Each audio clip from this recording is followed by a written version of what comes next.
বড়দিকে প্রণাম আর ছোটোদিকে প্রাণ ভরা ভালোবাসা জানিয়ে আমি শিপ্রাজ ফ্যামিলি ব্লগে সকলকে স্বাগত জানাচ্ছি।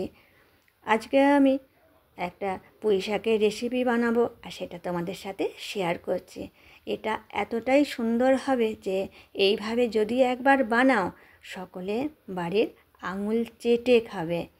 তা দেখো, আমি একটা কড়াই বসিয়ে দিলাম গ্যাস বার্নার জ্বালিয়ে। আর প্রথমে আমার সব কিছুই তো একদম কেটে ধোয়া রেডি করা আছে। পুঁই শাকটা এই কড়াইয়ে একটু জল দিয়ে সিদ্ধ করতে দিয়ে দিচ্ছি।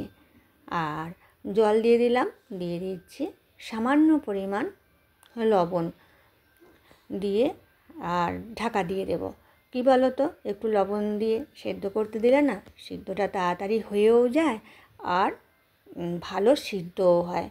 একটু খুন্তির সাহায্যে নাড়িয়ে নিচ্ছি, নিয়ে এরপর একটা ঢাকা দিয়ে দেব। তা দেখো, ঢাকা দিয়ে দিলাম। এদিকে শাকটা সিদ্ধ হোক আর আমি ততক্ষণ আর একটা কড়াই ওই দিকের ওভেনে বসিয়ে কিছুটা কাজ এগিয়ে নিই। তা দেখো, এদিকেও গ্যাস বার্নার জ্বালিয়ে দিয়েছি, কড়াই বসিয়ে দিলাম আর দিয়ে দিলাম সর্ষের তেল।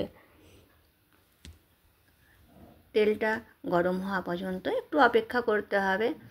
আর ভালো করে তেলটা গরম হয়েও গেছে, আমি ভালো করে নাড়িয়ে নিলাম গোটা কড়াই যাতে তেলটা পায়।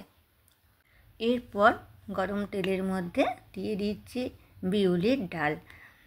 তা আমি সাদা বিউলির ডাল নিয়েছি। আর দেখো, এবার সুন্দর করে একটু নেড়ে নিচ্ছি আর একটু লাল হওয়া পর্যন্ত আমি এটা নাড়তে থাকবো। তা দেখো আমি কিভাবে আজকে রান্নাটা করি, বেশ সুন্দর হবে। এবারে বিউলির ডালটা দেখো লাল রং এসে গেছে। তা আমি তুলে রাখছি। খুন্তি করে ঠিক তোলা যাচ্ছে না, তাই একটা বড় চামচ নিয়ে নিলাম আর চামচে করে ডালটা তুলে নিচ্ছি, তাতে ভালোভাবে তোলা যাবে।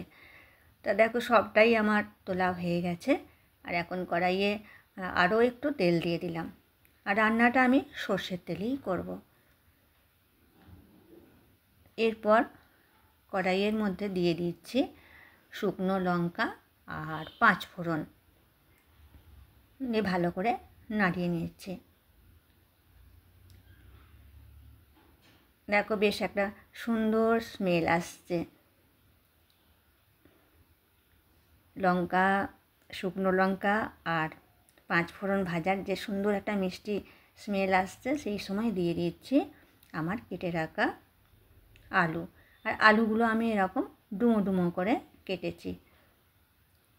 দিয়ে আলুটা প্রথম একটু সামান্য ভেজে নিচ্ছি অল্প সময়ের জন্য। তা দেখো আলুটা ভাজা আমার চলছে। এরপর একটু নেড়ে নিয়ে আমি কুমড়োগুলো মেশাবো, কারণ কুমড়ো খুবই নরম আর আলুটা একটু শক্ত। তা এরপর কুমড়ো দিয়ে দিচ্ছি। আর কুমড়োটাও ডুমো ডুমো করে কেটেছি, কারণ একসাথে দিয়ে দিলে সব জিনিস অন্যরকম হয়ে যাবে, সেই জন্য একটু পরে কুমড়োটা দিলাম। এবার কুমড়ো আর আলু আরও কিছুক্ষণ নেড়ে নিচ্ছি। আর বন্ধুরা, তোমরা যদি কোনো নতুন বন্ধু এসে থাকো আমার ভিডিওটি দেখো, তাহলে আমার চ্যানেলটি সাবস্ক্রাইব করে আমার পাশে থেকো।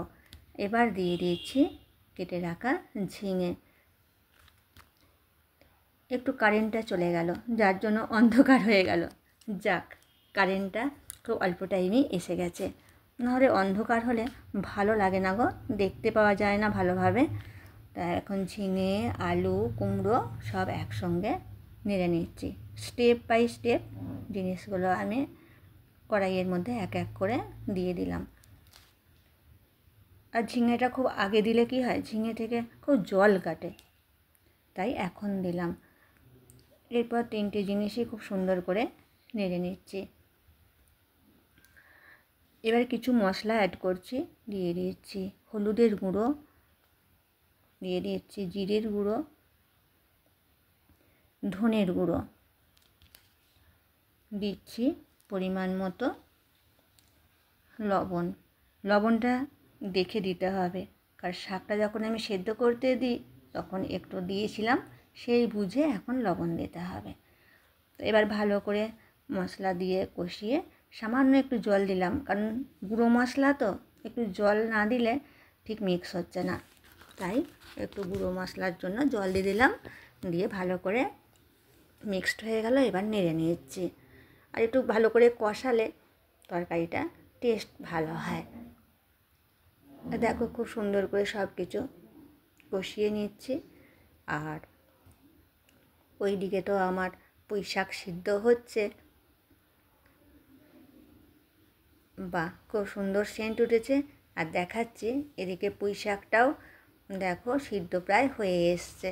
ঢাকা খুলে দেখে নিচ্ছি, তা সিদ্ধ হয়ে গেছে দেখলাম। এখন এবার পুঁই শাক আমি সবজির সঙ্গে মিশিয়ে নিলাম, নিয়ে ভালো করে নেড়ে নিচ্ছি। বেশ সুন্দর সিদ্ধ হয়ে গেছে পুঁই শাকের ডাঁটা। আর আলু কুমড়ো এগুলোও আমার প্রায় 90% সিদ্ধ হয়েই গেছে। এখন দিয়ে দিচ্ছি মিষ্টির জন্য গুড়। আমার এটা হচ্ছে গুড়টা গুঁড়ো, তাই এটা চিনি বা আখের গুড় সব কিছুই দেওয়া যেতে পারে। দিয়ে ভালো করে একটু জল দিয়ে দিলাম, খুব বেশি জল দেবো না, কারণ তো সিদ্ধ প্রায় হয়েই আছে, অল্প জল দিলেই হবে। জল দিয়ে ভালো করে নাড়িয়ে নিয়ে এরপর একটা আমি ঢাকা দিয়ে দেবো খুব অল্প টাইমের জন্য, তাতে আলু যেটুকু অংশ সিদ্ধ হতে বাকি আছে তাড়াতাড়ি সিদ্ধ হয়ে যাবে। ততক্ষণ আমি একটা কাজ করে নিই, যে ডালটা আমি ভেজে রেখেছিলাম তার ব্যবস্থা করি। এবার দেখো এই ডালটা কত সুন্দর লাগছে না।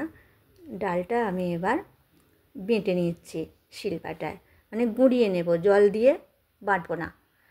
এটা মিক্সার গ্রাইন্ডারেও তোমরা গুঁড়োতে পারো, তবে অল্প জিনিস তো মিক্সার গ্রাইন্ডারে ঠিক গুঁড়োনো যায় না, অসুবিধা হয়, তাই আমি শিলপাটায় গুঁড়িয়ে নিলাম। আর এদিকে ঢাকা খুলে দেখছি যে আলু কুমড়ো সব সিদ্ধ হয়ে গেছে। আর পুঁই শাকের ডাঁটাও সিদ্ধ হয়ে গেছে, শাকও সিদ্ধ হয়ে গেছে। এখন দিয়ে দিচ্ছি যে ডালটা গুঁড়ালাম সেই গুঁড়ো ডাল। এরকম গুঁড়ো ডাল দিয়ে তোমরা কেউ কোনো দিন পুঁই শাক রান্না করেছো কি? যেহেতু করে থাকো সেটাও আমাকে কিন্তু কমেন্টে তোমরা জানাবে। তা দেখো দিয়ে ভালো করে নাড়িয়ে নিলাম। আর কিছুটা জল থাকতে থাকতে ডালটা দিতে হবে, কারণ ডালের গুঁড়ো সেটা তো কিছুটা জল টানবে, সেই জন্য। তা দেখো বেশ সুন্দর অনেকটাই জল টেনেও গেছে, আর সামান্য একটু গুঁড়ো রয়ে গেছে, সেটুকুও দিয়ে দিচ্ছি। আর বেশ সুন্দর একটা স্মেল আসছে। বিউলির ডালকে ভেজে গুঁড়িয়েছি তো, দারুণ আসছে সেন্ট।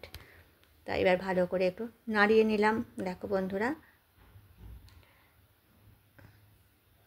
একদম নতুনভাবে করছি।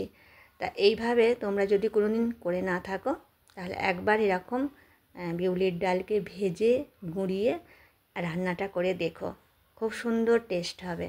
আর একটা কী বলো তো, এই কুমড়ো পুঁই শাক রান্না করলে বড়ির খুব প্রয়োজন পড়ে, বড়ি দিলে খুব ভালো টেস্ট হয়।